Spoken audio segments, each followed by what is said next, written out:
समस्त ग्रामवासियों क्षेत्रवासियों से विनती है, निवेदन है, आइए सुहासा मिश्रान चले सुहासा के सनातन महाकुंभ में आगामी 21 फरवरी 2027 से 27 फरवरी से राम कथा, भव्य राम कथा होने जा रही है साथियों।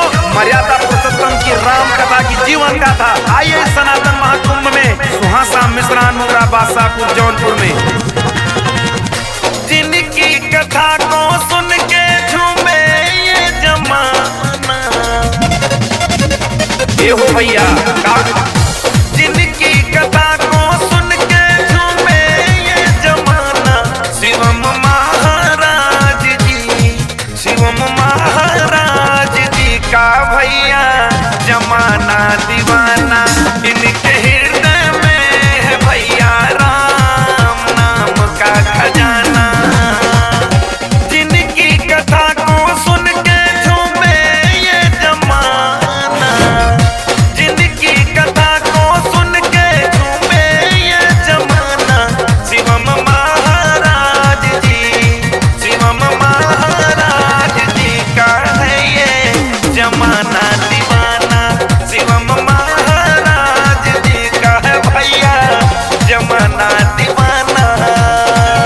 समस्त ग्रामवासियों क्षेत्रवासियों से विनती है, निवेदन है, चलो सुहासा के सनातन महाकुंभ में समस्त ग्रामवासी एवं क्षेत्रवासी, देशवासी, विदेशवासी सभी लोग आइए, भारी से भारी संख्या में पहुंचकर कथा का आनंद उठाएं और अपने जीवन को सफल करें। जय श्री राम। जहाँ ये जाते हैं लाखों करोड़ों की भीड़ वहाँ लग जाती है। राघव लला के जिहवा पे आके सरस्वती बस जाती है। जहाँ ये जाते हैं लाखों करोड़ों की भीड़ वहाँ लग जाती है। राघव लला के जिहवा पे आके सरस्वती बस जाती है। चरणों में इनके श्रद्धा सुमन है चढ़ाना, चरणों में इनके श्रद्धा सुमन है चढ़ाना।